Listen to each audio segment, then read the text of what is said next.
pop this can when I atmosphere. Oh my gosh! Yeah, And then licking your fingers. You're like one of those cringy TikTok videos. Gosh, I have my fairy lights behind me too, right? So that's going back to that's like season 1 stuff right there. Yeah, exactly. Welcome to the Voyage podcast, a show that traverses the oceans of myth and legend through the lens of Catholic theology and philosophy.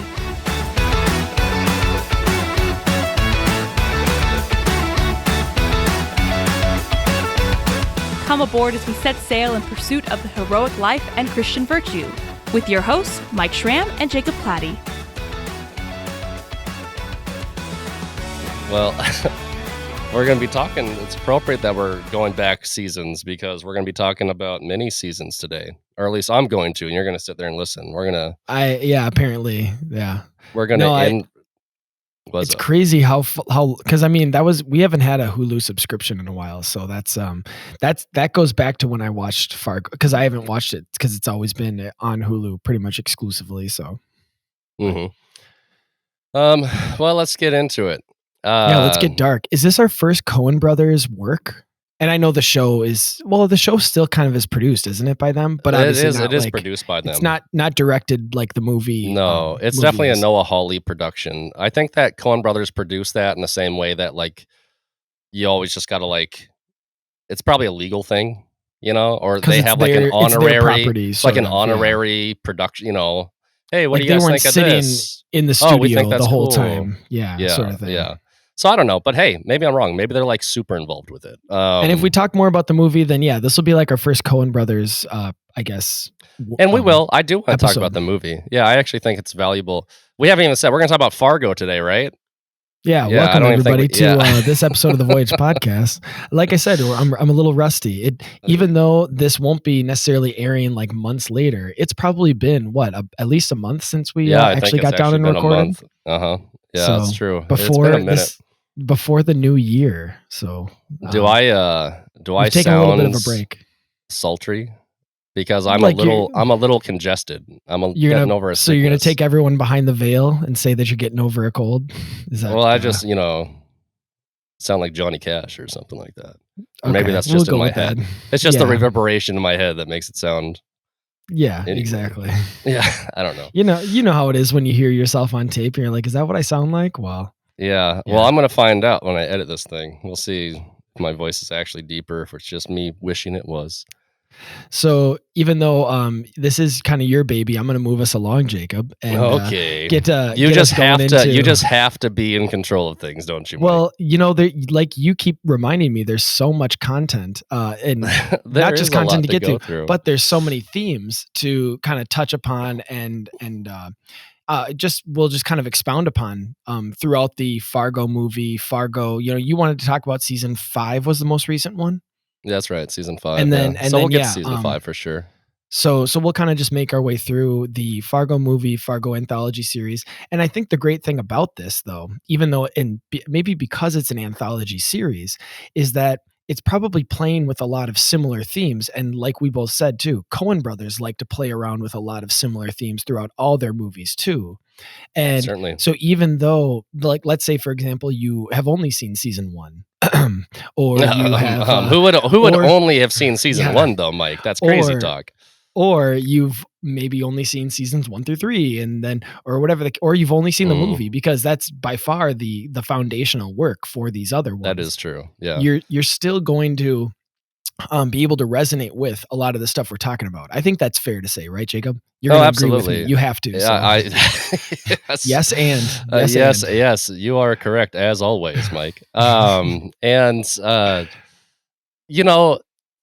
If people aren't watching this TV show, I do recommend it. I do think that the quality is waning as the time goes by, but season 1, I think is universally loved, and as well by me, and probably one of the best seasons of television ever.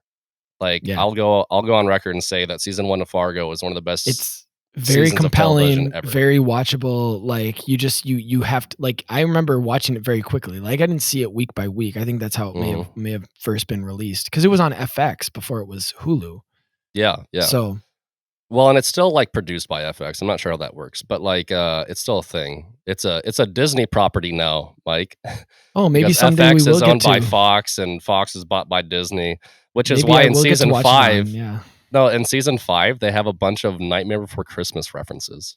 They even have some Okay. music from it, and it's like, "Ah, you were bought by Disney. Now you Synergy. have Disney stuff in you." Yeah. Um, well, it's yeah, season 5 is almost like Halloweeny, frankly. It kinda takes place over the course of Halloween and in close Hmm. proximity to it. Kinda interesting. A little bit of a Halloweeny Americana type thing. So But let's kinda go yeah, let's into go and back to the again beginning. Yeah. exactly, let's maybe go through the movie, premise or the movie kind of, story if you wanna walk us through that a little bit, that synopsis? Well, everybody loves the movie Fargo, and if you don't love the movie Fargo, then there's something wrong with you. It's great. I mean, it made a huge splash. Came out in 1996, Oh, that's a and good no word one for it. That's it made a huge snowball? I don't know. I It was was referring to the wood chipper scene, but oh, yeah. Yeah, yes. Yeah, that's true. It made a lot of noise. yeah. Made an impression on people. But, because really it was such a clever thing to do that no one had really seen it. It was basically a noir true crime drama, but it was flavored with Minnesota nice, right? Mm, And so, when people they talk like this, Mike, and then they gotta go and they gotta be like, you just better mm. think about that twice there, fella. It's the Um, darkness and the simplicity sort of, like, smashed well, together. it was taken an underrepresented culture, frankly, because I mean, hey, we've seen a million movies take place in New York City and LA. We've seen Mm, movies take place in like the South, in the Ozarks, like Deliverance, right? Like mm. we've seen gritty true crime take place all over the place. But in the middle of nowhere, North Dakota and Minnesota, Well, like and it does kinda play with untapped the riches. Minnesota nice thing, like, that's sort of part of the 100%. contrast, yeah. It's an important element of it. It's an important element Mhm, of the flavor that makes it so special is that as you're and so especially not only are you setting a situation in a circumstance that is um not often seen and has the impression of being the middle of nowhere, right? It's kind of like if you put something in the middle of nowhere, Kansas, only you move it up into like snow drifts and snow plains and things like that, and it feels even more mhm. isolated or like putting it in the middle of like nowhere Canada or something like that. Yeah. Um, but so not only do you have that interesting setting for it, you also have this Minnesota nice appeal where not only is this these are just like blue collar folk, they're blue collar folk with a specific reputation for being the sweetest, kindest, and most passive aggressive people like in America, right? Mhm. Like there's something, I guess maybe the closest other approximation would be kind of like Southern charm or Southern hospitality because, Yeah, that's yeah. kind of a thing, go down Like a south and get bless your served heart tea. sort of Yeah, thing bless too, your heart yeah. type thing. Well, the Mhm. North has that too. And it's this Minnesota nice, right? Yeah. And so depicting your crime, your dark, gritty, malevolence, shrouded in Minnesota nice it's like peanut butter and chocolate, Mike. Okay. It went real well together. Well, It's and was it their first big movie? I feel like it was the Coen well, brothers' first big one too that kinda put them on the map, but again, I could be I'm not gonna pretend I to like, think don't that quote me on they that or whatever, but probably well, here's I think that they reached more people than ever with Fargo. And okay. so, yeah, probably. I think I know what you mean by that. They had made movies that were really, really popular before, like Raising Arizona is one that Okay, came out in yeah. the 80s that's really well known. But even that is I think that Fargo was more mainstream than Yeah. some of the other stuff they'd done. Miller's Crossing and things like that previously. Mm. Um, so I think maybe they did kind of make their name with Fargo, even though they have some precedent where people were definitely aware of them prior to. But Mhm. it was huge. It was huge in '96 when it came out. People loved this movie because it's fun. It's a fun movie, even though the movie itself is, for one, it's completely straight faced, right? Yeah. Every character takes themselves very seriously. It's not played for laughs. These are just Mm. like, well, gosh darn it, I'm just trying to get this thing done here, but they're being played straight. You know what I mean? They're being played for drama, right? And so that juxtaposition of like the heavy stakes of the tale and just the presentation, just the people who are the actors, the characters, uh, is a really, really fun It's dichotomy. like a really heavy dramatic irony, sort of. It is. It's very But then ironic. It's a very and then, ironic yeah, with movie. all of this, and I made a reference to the wood chipper scene. So it's like you've got this. I mean, the Well, I can do violent a real scenes quick. are grotesque too. Like, I Yeah, mean, it culminates. It does. yeah. So the basic premise here is that you have a car salesman who is trying to get a financial deal going, and he's married to the daughter of a rich businessman. And the rich businessman won't give him any money for this investment. So he concocts a plan to have his wife kidnapped for ransom. And then he would give the kidnapper some of the money, but he would keep most of the ransom money, which would be paid by his father in law, and use that for his investment. And then he'd be on easy street. And then what's happening, that's kind of taking place in the Twin Cities. And then what's happening simultaneously is that this kidnapping is taking place up near Fargo, Mm. which is on the border of North Dakota and Minnesota. You ever been there, Mike? Ever been to Fargo? Yeah, I feel like I have, but I can't Yeah. I yeah, used to like kind live of in as a central Minnesota, and it wasn't that far away. So I can okay. say that I have been to Fargo. Mm. Um, but the kidnapping goes wrong. And basically, the people that get involved in order to do the kidnapping are actually way more vicious and kind of incompetent, uh, and kind of off the rails than the car salesman. Wonderfully played by William Yeah. H. Macy, by the way. In He's a over great his character. head. In Yeah, over his he head gets for in over sure, his head yeah. real quick, Yeah. and it's all because he makes a deal with the devil, so to speak. And it turns out that he has no control over these kidnappers. Mhm. And Go figure. who could have seen this come in, right? Mhm. So people end up dying, innocent bystanders end up dying, and that involves the local police, led by Sheriff. Oh man, Francis McDermott, right? it's Francis. Is it McDermott? I should have looked this up before this Yeah. podcast, right? But Francis Nah. McDermott, that sounds right. Yeah, why do that? Yeah. Um, she's the main character, Sheriff Gustafson, or maybe Yeah. I'm just mixing that up with With the show, 'cause yeah, dirty that's or grumpy old men. The guy's name's Gustafson and another grumpy northern old men. Minnesota show. Another Yeah. Minnesota movie. Yeah, Yeah, another north it might be or Gunderson. It might be Gunderson. Anyway, the classic sheriff. Norwegian, yeah, Yeah, Norwegian, insert random Minnesotan Norwegian sounding. Lutheran, name or Yeah, whatever, name so exactly. Yeah. Um. Anyway, the police get involved, led by Francis. I'm googling it because if I'm going to say her name wrong the entire episode, I don't want to do that maybe because AI can correct you. Yeah. yeah, right. But Uh, keep going, Mike, or you say well, something. yeah, so I mean, the it sort of it kinda reminds me of, like, you have these, it's bringing together these different stories all together in this one main arc, right? And like you said, the main thread is first you have the fraud, the kidnapping fraud, or I don't know, whatever. Um, but then you've Francis also got McDormand. Dormand. Francis McDormand, and it is Marge Gunderson. That's Okay, look at who. that. That You're 2 there you for 2. go. Well, yeah, I guess One I and a was half calling for her. I 2. was calling her McDermott, which I'm pretty sure is Well, a guy. that's But yeah. Yeah. Wow. Frances McDormand, she's great. I think she won. Did she win Best Actress for this? We're just like making Again, stuff up. yeah. Yeah. No, again, it's like, what why get Why bogged down in those prepare? sorts of Yeah. you're supposed to Why? be a storyteller, Jacob. Tell us Yeah. yeah, it's like Well, Sarah's I supposed to be could a tell the storyteller. story and just with confidence, and then I'll be like, oh yeah, Yeah.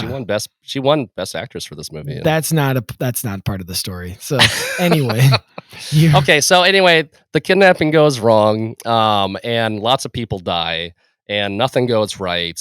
And at the end of the day, a whole lot of bad things happen that shouldn't have happened because this used car salesman got in over his head, got greedy, wanted to get the quick fix, and he ruined a lot of lives because of it. and that's all juxtaposed against the Minnesota nice backdrop of and the Well, wholesomeness and I was gonna, of Francis McDormand's character. and on a positive note, because a lot of Coen Brothers movies get this sort of like, um this characterization of like it's pure nihilism, or it's just supposed to be like a nothing matters. And I'm not trying to conflate it with No Country for Old Men, but that's definitely, the vibe that you Yeah. get from No Country for Old Men. But the difference with this one, with Fargo, is you have this heroism in this small town law enforcement officer who, this is supposed to be like unheard of. Like you said, this was an untapped market for, the grisly, gruesome, like true crime stories. And so we're supposed to be seeing this, they've never seen anything like it. They're not ready for this sort of thing. They're not ready for, professional like assassin or professional kidnappers or those sorts of characters. And so Mhm. they should not know what to do with it. And yet we have this this sheriff, or is she the deputy? Because She's the isn't it like sheriff. the main? She is the Okay, so sheriff, yeah. yeah. But we have the sheriff who, again, like she should be in way over her head, kind of similar to William H. Macy, ironically, right? Mhm. She's supposed to be in over her head, and yet she's the one who, She's shows super this. competent, yeah. It's kind of it's kind of an underdog, like in a weird way. It's sort of like an underdog, like triumph of the Well, this simple is kind of person the too. true theme of any Fargo property, and it starts in the movie and it carries through the TV shows and whatnot, is that the simple innocence and the simple effort to do good day to day uh will win out, or at the very least is the only thing we can do in the face of great evil, right? And Mhm. so, and oftentimes there's quasi happy ending these things. Sometimes there's not. If you're talking about the TV shows, like they can have some ambiguous endings. Or But like at least a sort of justice is served. Like if I'm thinking of season 1 of the TV show, at least, yes, that's and the true. movie too, and the movie. Well, and you said that some people call the Coens nihilist or whatever. I think that they play with nihilism, but I don't think that their stories are nihilistic. No, I I wouldn't say actually, that either. I just, yeah, yeah. I think that they oftentimes will have characters from all walks of life, and often Mhm. they like to play with nihilistic characters, but that they're ultimately absurdist. That they Mhm. like to point out the Like kind Burn of After Reading. absurdity. Yeah, Yeah, yeah. like Burn After Reading Dude, is a good. every single one of their movies likes to play in absurdity. The Big Mm, Lebowski is a good mm, example. yeah. So they like to play with the randomness of That's like a life, the surrealist chance of sort of thing life, too, yeah. yeah, like the absurdity of life and all that stuff. And they set up these absurd happenstance type situations and then put characters in there and let them bounce off each other. Well, and That's I'm a not gonna spend a Cohen ton of recipe in time a nutshell. and I'm not going to spend a ton of time on this idea, but even you bringing that up, like those three elements of existentialism, nihilism, and surrealist, like absurdity, like those three things always, like, oftentimes find themselves together. Like they're strange bedfellows, but they're common Hmm. bedfellows. Well, they're So like you'll see. cousins, Oh yeah, basically. yeah, Like yeah, well, which makes them even stranger bedfellows, to be yeah. to be fair. But but that's, and like those three ideas, like they were kind of swirling around the modern world all at around the same time. And so you'll Hmm. see people like, I mean, I wouldn't be surprised. I can't come up with like an interview off the top of my head, but that the Coen brothers would have been influenced by Albert Camus, for example, who was very much known in this kind of existentialist and absurdist kind of bent. Hmm. Similar to, and then you have somebody who, even though he wouldn't have fallen into this camp of nihilism, but he was seen as sort of, I think, in some ways inspiring to a lot of people who became nihilists, like a John Paul Sartre, who Sure. again was coming from that existentialist camp as well. So I do think, it, dude, I do think that you could probably call the Coen brothers existentialist storytellers. I do think that would actually be a relatively fitting thing because existentialist doesn't necessarily imply nihilistic. no, Like it you said, shouldn't. Yeah. they're close, but like they're not quite the same thing. And but they are interested in telling the stories of people set against a kind of like random chaotic universe, right?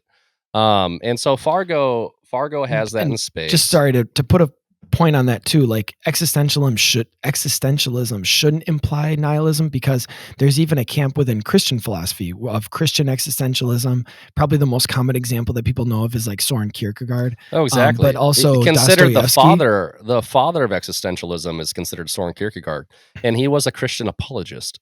And You know then, what I well, and mean? then Dostoevsky, who a lot of, Yeah. Catholics and Orthodox look to as just somebody who really gets it, right? Who really The gets Orthodox keep wanting to make him into a saint, put like icons up in the church, but the oh church just yeah. won't let us, dang it. Yeah, So we someday, so we someday. all just kind of like, That's probably more of a Saint Russian thing, Dostoevsky, Jacob, yeah, than it like is. under That's more of a Russian thing than an Orthodox thing, my May- guess is. But well, I don't want to get into politics. oh man. Um, but I don't know. also, Everyone loves Dostoevsky.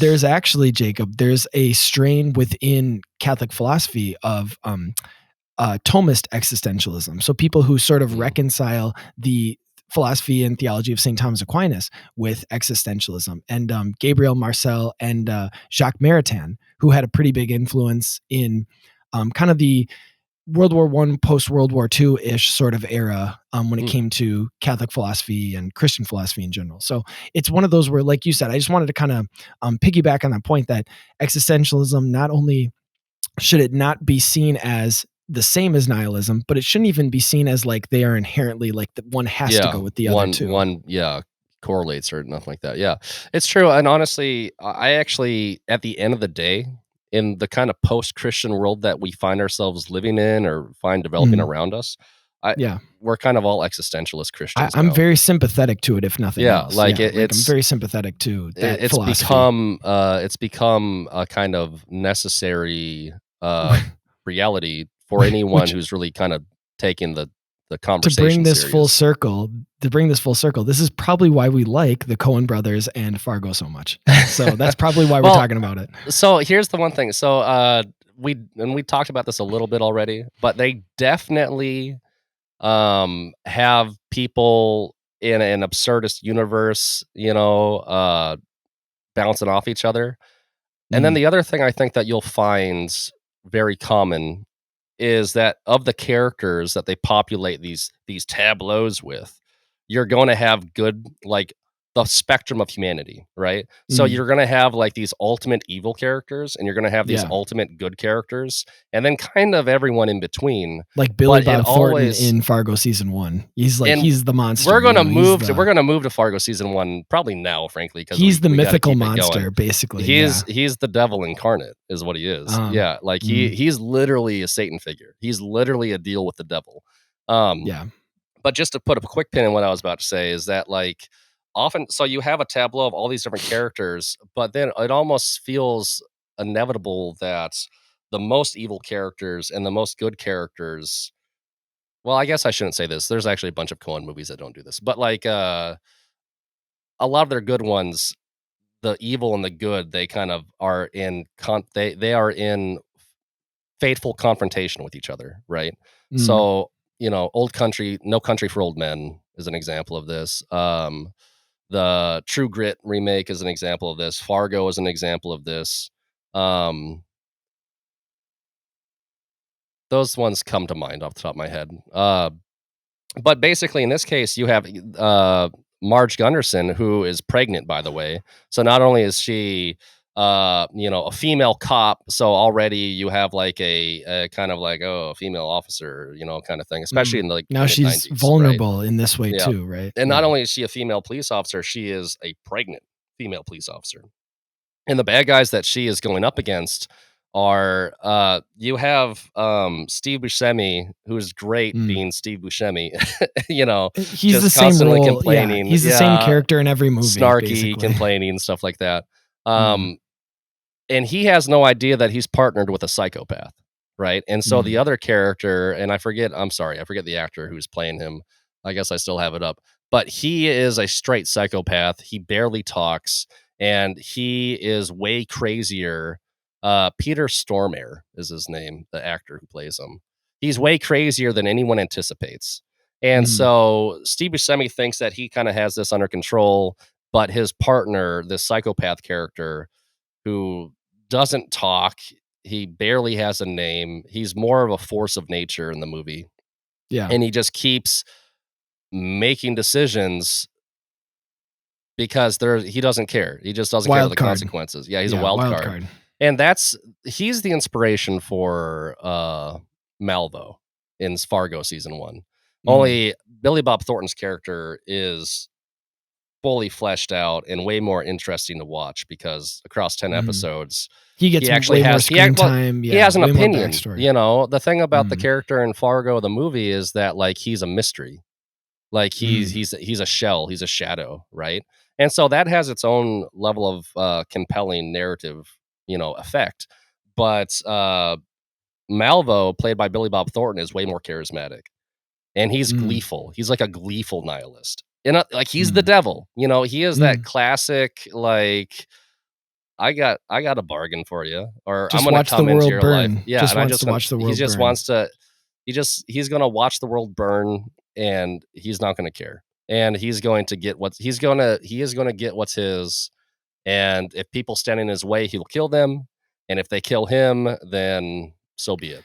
Well, and a really quick thing on that too is that he's not just like a wild animal, even though there are some scenes. Like I'm thinking of like Billy Bob Thornton's like death scene where he does that like growl, right before. Yeah, but the thing spoilers is that alert for season 1 of Fargo. Yeah, it's been what, 10 years now? Yeah, it's been a while. Yeah. But he's also a lot more calculating because he records all the conversations, which we know he's going to use as blackmail just in case. Like it's sort of his way of protecting himself, but it also becomes the undoing of Martin Freeman's character, Bilbo Baggins from the Hobbit trilogy. Yep. Also, Martin Freeman's great. Yeah, I love Martin Freeman. and Watson from the Sherlock BBC series as well. That's right. But it of course that becomes the undoing.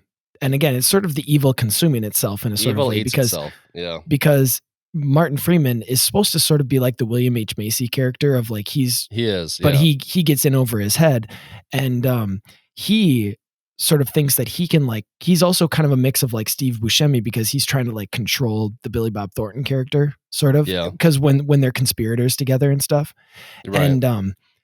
And that's when and obviously a lot of things happen throughout the season, but like he starts to sort of realize that he can't, but he tries to kind of get away from it. He almost does get away with it, right up until that last 5 minutes. The only reason the bad guys get their comeuppance at the end of season 1 is they bring it upon themselves.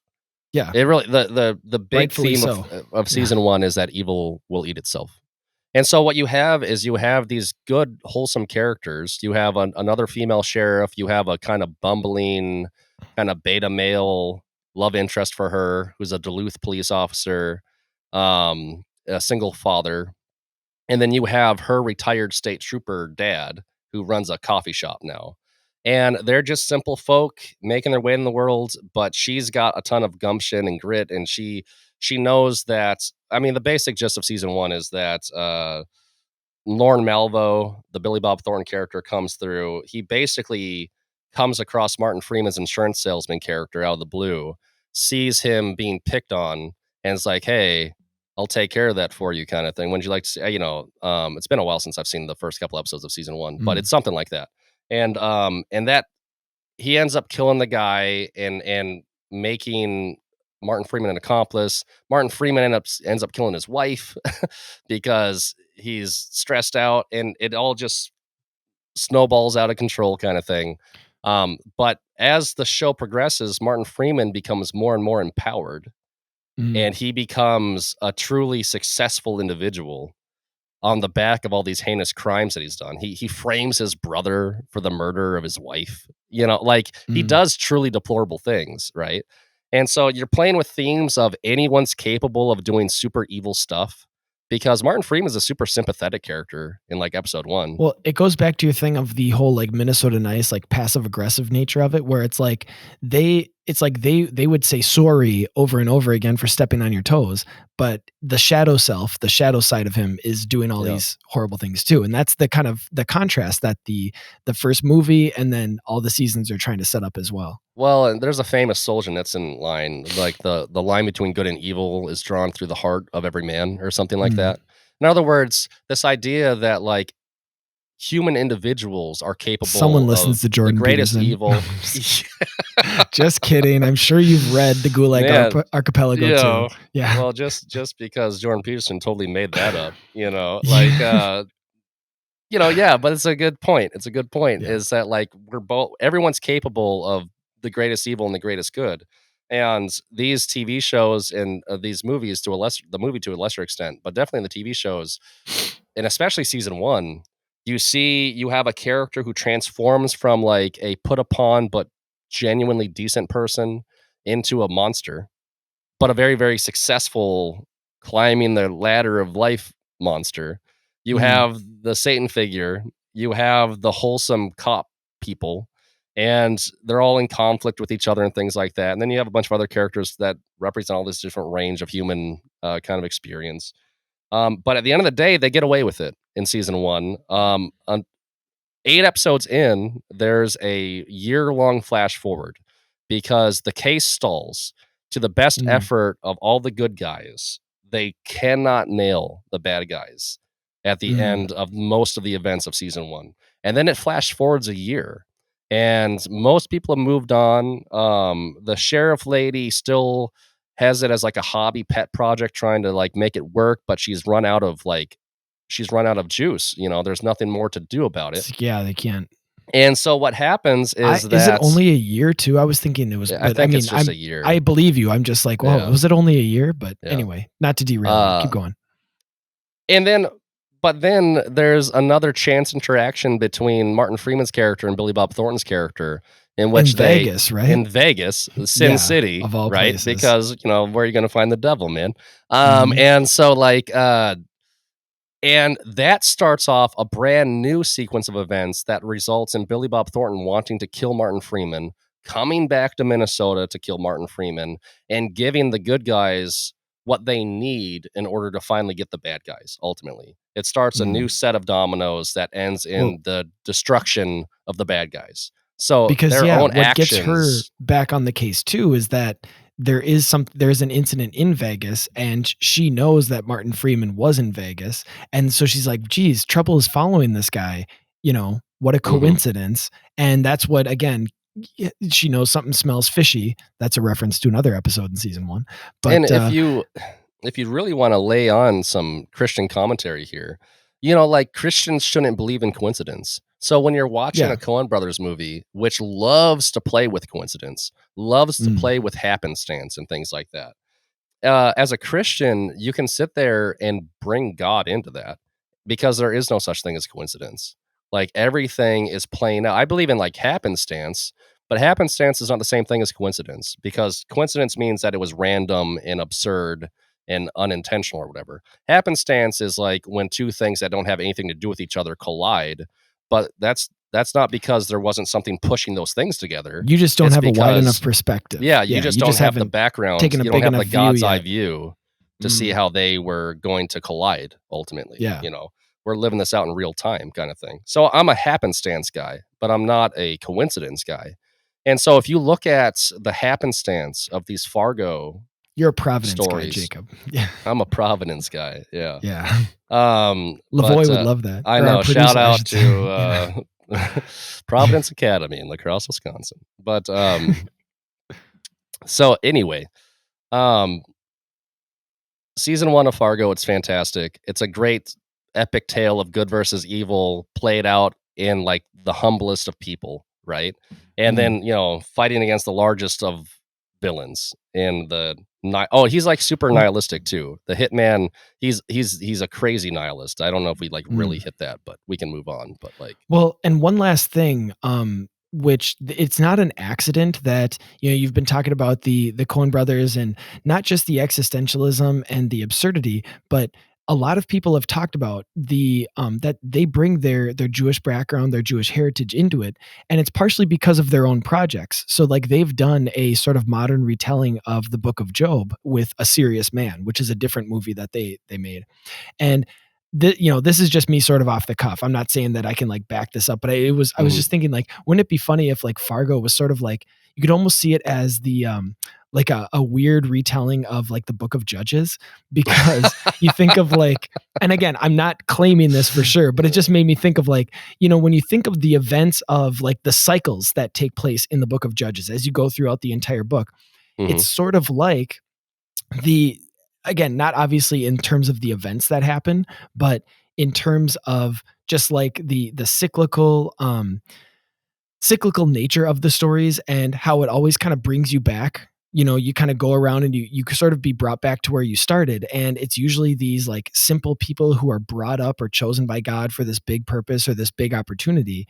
And it oftentimes will involve some sort of miraculous or, like you said, happenstance event, or it's sort of a God's timing when it comes to these things taking place.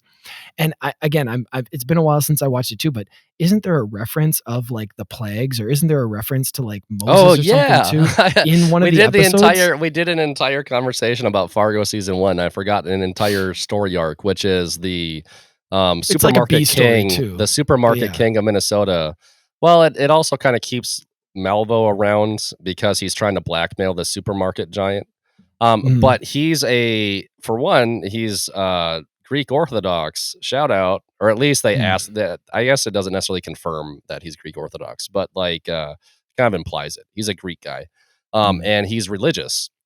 So and what Lorne Malvo starts to do is start to recreate the plagues of Moses in this man's Mm. life to basically make him go insane so Mm. that he can get a bunch of money out of him, kind of thing. He starts to blackmail him and act like it's kind of like coming from God. So Yeah. he's really just like kind of playing God, with this Mhm. guy. So another kind of like Satan reference there. Yeah. But that's a fun arc, frankly. That's like But just a one episode. That's almost like what's it called? Not what's it, it's a through bottle it. episode. It's almost like a bottle episode, again, Well, it's sort of no, like a it takes place across the show, but like there's different episodes that put more emphasis on because well, anyway, it's a tangent. But well, yeah, like no, sorry. I just wanted to, so that sort of kind of that should be sort of factored in when we're talking about the different themes of Fargo is what would have been influencing the Coen brothers in their story writing and their mhm, storytelling. But we haven't done anything on 5 yet. And you wanted to talk about season 5 too. So let's just jump yep. from season 1 all the way to 5 and you Well, know, and so we'll kind of here's close out with that one too. yeah. So in so doing, here's what I want to say. Fargo season 1, everyone loves that. It's a great season. It's fantastic storytelling. Fargo season 2 is probably my personal favorite. I think it's really up there in storytelling. But I also kind of acknowledge that I think that it has a lot to do with my own personal tastes.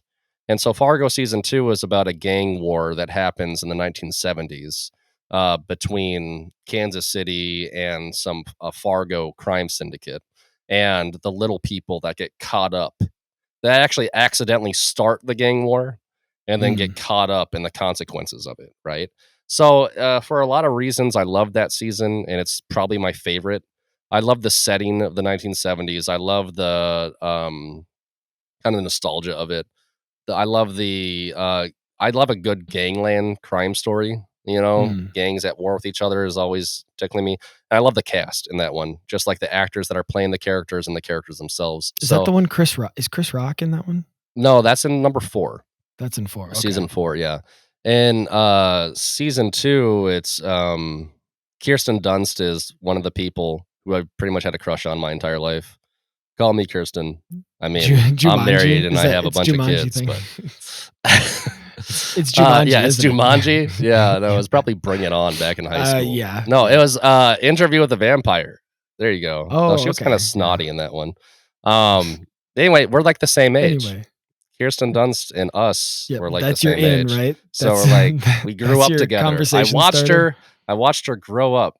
Anyway, so, but it's also got, oh, dude, why can't I think of his name? I love that guy. The state Jesse trooper. Pinkman, Well, isn't it? he's not. I don't No. know who you're talking about. I was thinking of, well, Breaking Bad is his character's name, but Yeah, we're all over the place. Just no, okay, so the main character state trooper guy, I can't think of his name right now, but I love that guy too. So anyway, I like season 2 a lot. I also feel like season 2 is still just telling a good story. And that it's still just kind of like playing with the themes of the Coen brothers and things like that. And it's just but a where story for does the it sake of go telling a wrong, story. Jacob? Yeah. But where does it go After wrong? season 2, season 3, I think it's at that like slope and like the ball is tittering there, season 3 is playing with themes that would have been relevant in like 2015 with like, President Trump coming in and all Starting to the become a rip from the Russian headlines sort of interference and thing. things like that. Yeah. The Okay. Russians are the bad guys in season 3. Well, It's that's all just them about trying like to be the big 80s. That's business. just them going back to the 80s. Yeah. So, No, but that takes place in like 2007 or something like that is when like the show okay. takes place in 3. Um, but it's a little tangential still. By the time you get to season 4, that jumps back to the 1950s, and it's a gang warfare season again between um, Italians and black mafia, like Italian Mhm, mafia and black mob or whatever. And mhm, so that's all very much about race and things like that. And again, this is kind of during like 2019, I think, is when this one was airing, maybe. mhm. And so it's really timely. George Floyd stuff's on the horizon, but the race conversation in America was really It's picking up heating up. steam. Yeah, Yeah. heating up. And then by the time you get to season 5, it's the most because even season 4, it's like I see what this story is about. It's about racism in America. And it's like, that's fine. You can tell that story. Like, let's have a story about racism in America. Sure. Mhm, Um, but the more and more you turn your stories into kind of like political tirades mhm. or cultural commentaries on America, on society, right? Well, As and the opposed to ironic the thing more is universal themes of good versus evil from like seasons 1 and 2, yeah, the more you plant them in the soil of like current events and culture war issues and things like mhm, that, you're going to lose some vitality. yeah. It's not gonna be monomythic anymore. It's gonna be specific, and it's gonna be It dated it to this it goes era. from art to propaganda, and Yeah. it's a spectrum, it's a continuum. It's not like It's a it's continuum. immediately one or the other, but you're starting to, like you said, kind of veer in that direction, and it starts to smell more and more like propaganda, even if it has a lot of the facets of art, and that's what can sometimes make it confusing. It can also be what makes it effective propaganda, Well, let but me just it also will devalue it ultimately, right? Take away that transcendence you were talking about. and I do wanna clarify, I highly recommend you watch this entire series. Like, watch them all. Like, Give me your they're Hulu account, still Jacob. Give me that yeah. Hulu. Give me that Hulu username. I mean, never Yeah, mind. what? Yeah. Um, like, they're still really, really well crafted hours of storytelling. Though again, like the more kind of I'll just say it, the more ham-fisted it gets, the more the storytelling actually starts to suffer too. Well, and you it Is leaves a start bad taste because in your mouth after, well, and it's that's not what. just that, it's just like sometimes like if you're really trying to like make a moralizing point with the characters, then you have to have characters start making like dumb decisions because that fits their cookie cutter mold better than what Mm, feels organic or logical to the character. And mm. so I think that starting in seasons definitely in season 4, definitely in season 5, you get more and more like, no, these are the archetypes, these are the characters, the cutouts that we're coloring in, and they need to make choices that serve this plot kind of Yeah. thing. And so it does start to actually affect the storytelling as well. But that being said, there's a ton of good stuff in season 4 and Well, 5 for that matter, and the and craft itself is great. Like it they're really takes well away from executed. the providence aspect or the eucatastrophe because now it becomes it well, like you said, it has to be more it has to be more cookie cutter. It has to be like, well, this is the color by number, like this is gonna happen here, this is gonna happen here. It feels more arbitrary. Mm, And what's ironic too is so even though we're recording this months later, um, this is coming out right after our Fall of the House of Usher, where the same thing happens in the Netflix Mike Flanagan Fall of the House of Usher series. mhm. And it's Yeah. the same complaints, Yes, even it is. though Yeah. different showrunner, different producer, different, streaming service. But it's still happening and different issues too, right? I mean, this was Yep. trying to kind of put forward or propagandize different issues than the Well, Fall of the you House of Usher was, but it's doing the same. It's the same kind of mechanism. and what's really funny about it to me, what's frustrating about it to me is that, like, I do watch a lot of content, or at least my fair share, that's for sure. There's way Mhm. too much movies and television to just, like, keep up with in perpetuity, but I've it seems like every content creator or TV show series that I really have historically enjoyed, they just all seem to be falling into this kind of like politicized basket. They Mhm. all seem to be going the same. So I love Mike Flanagan's output, but the most recent stuff he's done feels like it's trying to make a point. I Mm. love the Fargo TV show, but the most recent seasons feel like they're trying to make a point. And hey, you know what? TV show like content creators can make points. They're here. It's their show, and they can do that. That's the But like, prophetic nature, right, sure, of the myth. The prophetic um, nature. Go back to episode blank of the show. We talked about that before, the yeah. prophetic nature of myth, but But if anyway. you're making a show that's for everybody, as in like universal, and where you're playing with universal themes, then everyone can enjoy it. And if you're making a show that has a very specific worldview that wants to make a commentary on modern society, current society with that specific worldview, that is no longer a show for everybody. And so Fargo season 5 is not a show for me. They did not make Fargo season 5 for Jacob. Hmm. And that is very clear, Fargo season 5 is, and I actually watched its, they have a few like behind the scene clips, so after it was finished, I was like, I'll watch some of these, little 5-minute like behind the scenes with the cast of Fargo season 5 stuff. And Mhm. yeah, sure enough, as if it wasn't so obvious the points they're trying to make in the TV show, they do go ahead on record and say it as producers and TV show creators in the Mhm. interviews.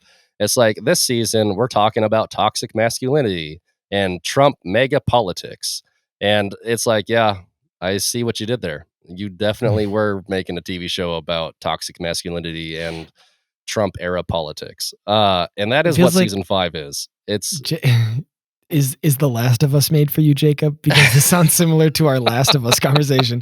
And what do you go and do? You I go and know. you look behind the veil and you ruin it for yourself and you see the interviews with the producers and the I waited showrunners till after the and TV show to because I didn't want to hear their opinions. I wanted to just take it as they gave it to me kind of thing. And then but they were pretty crystal clear in their storytelling, like what they thought. And hey, I'll go on the record and say that I am not some kind of like mega hat wearing fellow, actually. We're gonna call me someone who has opted out of politics. I still mm, vote, but I'm not a fan of either political party at this point. politically I homeless, am I think is the politically term homeless, that I think is yeah. pretty accurate. I mean, I'm a pretty conservative fellow, Mm, but I am politically homeless, and I am not mhm. a tremendous fan of Donald Trump. I'm really not.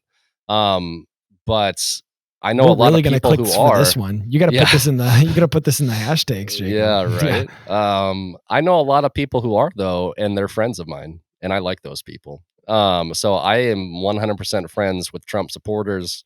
Some of the best people I know are Trump supporters, If we didn't think our and last episode was going to be our last one, now we can pretty much put the nail in the, we're putting the nail in the coffin and it's not even a vampire episode. yeah, I know, So right? And I'm good friends with people who are not Trump supporters, right? I might even be on a podcast with someone who doesn't support Trump, but that's a conjecture, pure I was conjecture. going to say, we've So never had that conversation. I'm I probably know. less political than you are. We haven't had that conversation. All right, so Mike actually does fully support Oh, Donald Trump. great. Yes, that's what I just gathered out of that You're cutting this out, interaction. right? You're cutting all of this. You're cutting the last like 5 minutes out, right? That's mega red you're wearing, isn't it, Mike? Maybe you This should is be wearing Ron a hat next Swanson time. red. This is Ron Swanson red. I like Ron Yeah. Swanson.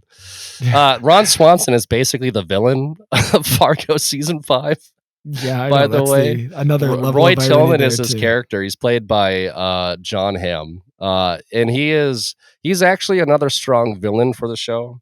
I'll say this much. He's introduced in episode 2, and his introduction is super charismatic. I mean, I think that there are some people who watch his introduction would watch season 2 of episode 5 and find him to be a terrible, horrible monster. Uh, if you only watch Roy Tillman, he's a sheriff, Roy Tillman in Mhm. episode 2. If that's the only episode you see, it's a good litmus test for who you are as a person. So there are some people who are going to hate that guy, and then there's people like me who are going to find him to be their like new spirit animal, John right? Wayne. Yeah. Yeah, he's awesome. Roy He's your Tillman is John Wayne. awesome in episode 2 of Fargo season 5. He becomes the most black hat wearing evil villainous person ever as that show goes on. So I can no longer say that I want to be like Roy Tillman.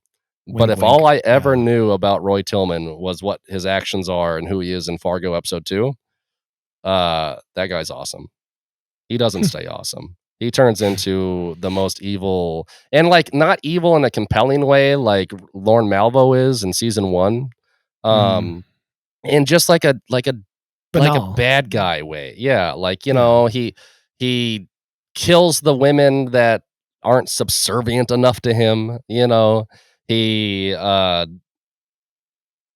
child brides, he gets his women from the teenage It, well, it's like almost, I mean, he and I slaps don't, people around if they don't listen to him. Like he is just so like, and okay, you're I a don't say douche. this like as Or if I don't I know if I should say naively that. don't think that this doesn't exist or those people don't exist, but the whole point of making a compelling TV show is to not make caricatures.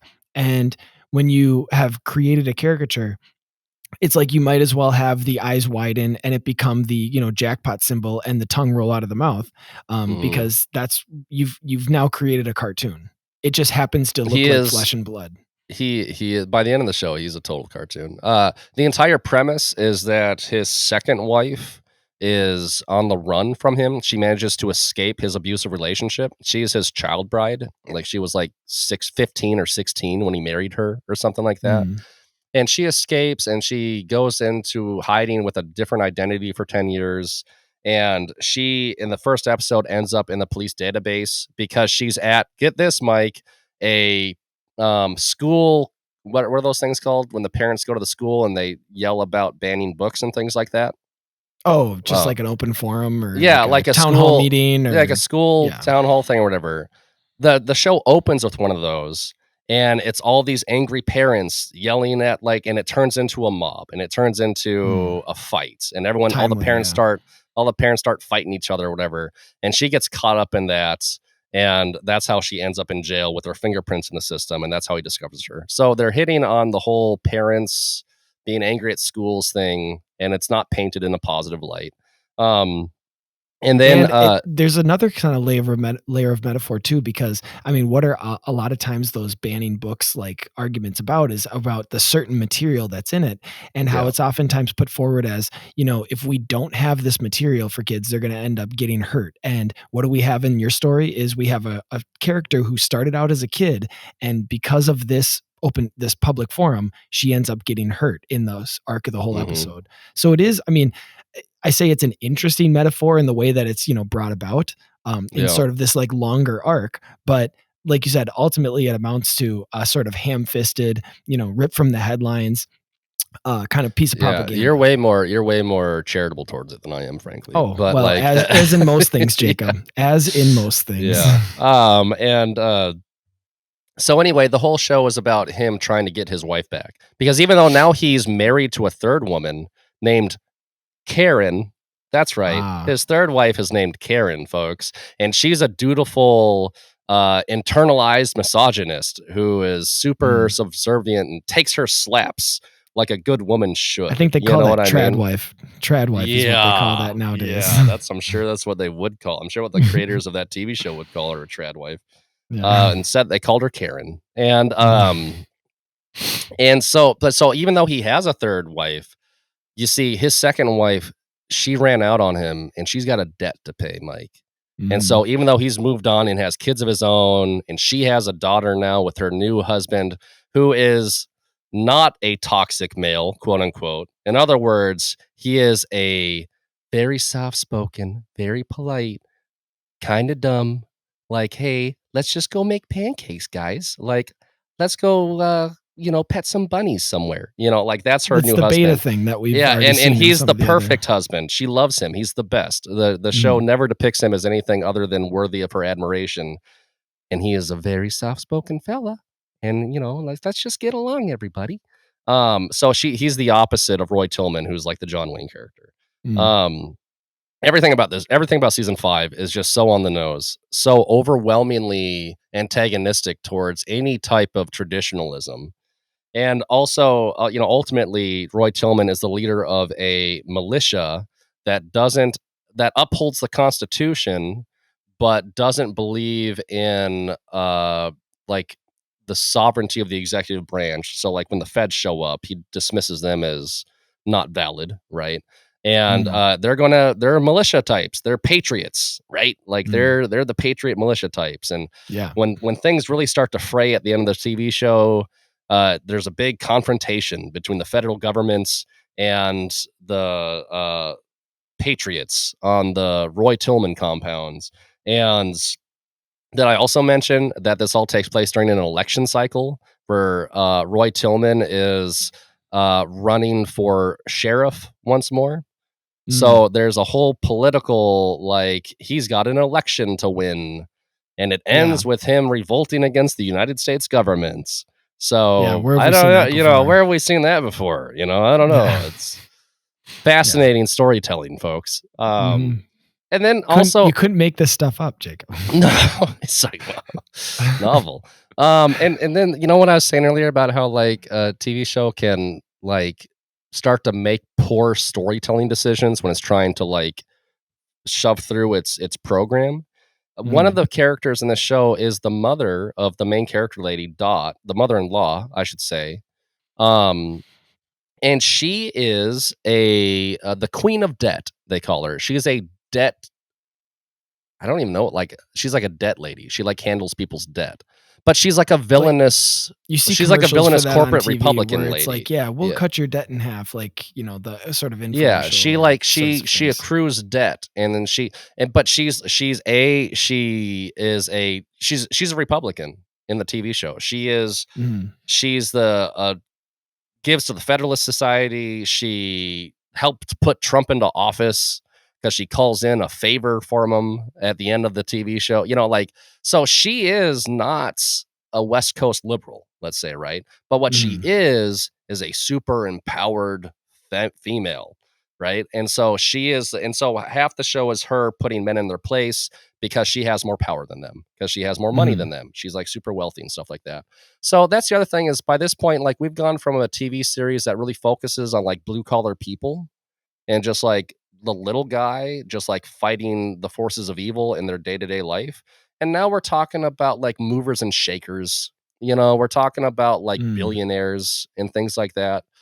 It's And like it's a it's different vibe. it's House of Cards now. It's Yeah, it is. it became the Netflix House of Cards series, which that, for a lot of reasons sort of kinda devolved by the end of it too, for maybe So other reasons, but here's what yeah. I want to point out though. Here's what I want to point out though is that like by the end of the show, you have a character who she's not pleasant, but and honestly, even by the metric of like, we'll just say like a West Coast kind of liberal mentality, she's a Trumpite. She's a Trump supporter.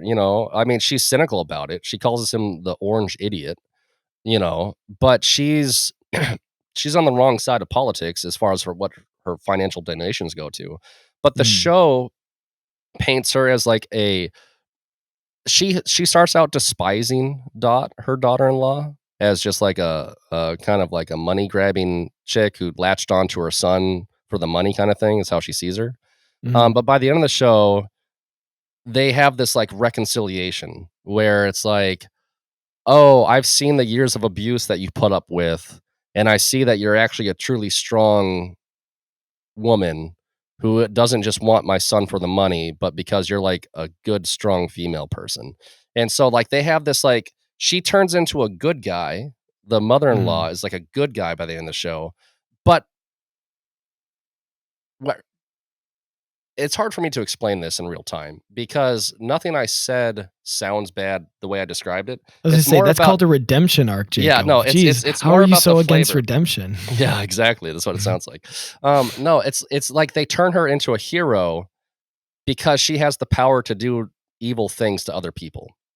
And they do it, they turn her into someone who is like, "Rah, rah, you're my daughter now, and I accept you as my daughter now," and things like that. Well, But, like, it's I think she's not she's not redeemed at all. It's a She uses replacement her money of to punish Roy Tillman, for example. it's a replacement of goodness for power, or it's an equation of goodness with power. And so Yeah. now, That's exactly it. she decides what's good, or she becomes the quote unquote good guy because of either the empowerment, right, that she represents, or is sort of able to, because it's almost like kind of what you were describing Her when redemption arc is using her money to punish bad men. there's really no redemption is kind of that's the issue too, to kind of take away is Mhm. Well, and so you have this lady who she goes in, like Roy Tillman ends up in prison, and she goes in and is like, "Hey, I've used all these people because all these poor people in prison, they all have debt. And so I've basically made an open call to everyone in prison that if you have debt affiliated with me, I will forgive your debt if you make Roy Tillman's life a living hell for the rest of his life." So she literally uses her debts. She doesn't just like forgive the debt. She mm, uses her leverage over people in order to mm, like rain vengeance down upon her enemy, right? That's yeah. how her story ends. And then the very next scene, And you we're have supposed to another cheer too. conversation. And we're Yeah. supposed to cheer. Yeah. And you have a scene where literally the TV show, an assassin hitman guy is a part of this season. And he comes and he's like, "Hey, we still have unfinished business, you and me. There's a debt to be paid." And Dorothy's like, "Why do debts have to be paid? Maybe sometimes it's better just to forgive those debts, right?" Mm. Hey, I love that message. I love that story. But this TV show wants to have two heroines, Dot and the mother-in-law. They're both painted as heroes by the end of the TV show. It kind of reminds me of the unforgiving servant a little bit, where it's like, well, you're not really willing to forgive the debt in her case of all of these people in jail, and yet you still expect that same treatment with of a much greater debt, let's say. And like I said, I don't know all the circumstances, but that is sort of how it's kind of appearing to me. Is it's kind of an inversion of that unforgiving servant parable. I do still want, and like I always kind of told myself eventually I would go back to the seasons of Fargo that I missed, and so that's my gentle nudge to give me your Hulu account or whatever. But so I'm definitely willing to, because like you said, if it's getting to sort of engage with these topics and ideas and these questions, and I'm always going to whenever a Coen Brothers movie or property comes out, I'm gonna give it at least one watch or give it some attention. Mhm. There's a lot of fun stuff in season 5, to be honest, and the show itself is always really well crafted, very well Mhm. edited, very well good storytelling, right? Just sometimes I think the stories have been waning across time, but I highly recommend it. Go watch it for yourselves, folks, and see what you think. Engage these But sort of questions and leave all of your positive political comments for Jacob in the emails and in the replies and everything like that. And yeah. and leave a positive review. It helps get this show out there to more people so that we can kind of just keep engaging with all the different, even if it's propaganda, we'll keep engaging with the art and the propaganda and how that kind of meets with our Christian view of reality and of the world. So thank you guys. And Mike, you should have done that in a little bit more of an accent like this. Yeah, Because well, make sure you like and subscribe there, fellas, because that's Yeah. the best thing you can do for this here podcast for us. Are you going to put my face on William H. Macy for this? Is that what the artwork is going to be? Oh, you betcha. Thanks for listening to Voyage Podcast. The Voyage Podcast is a production of Voyage Comics and Publishing, which seeks to create exceptional entertainment informed by Catholic values that inspire people to live a heroic life. Voyage Comics seeks to advance truth and beauty found in powerful stories. To learn more, visit voyagecomics.com. You can also follow us on Facebook, Twitter, and Instagram.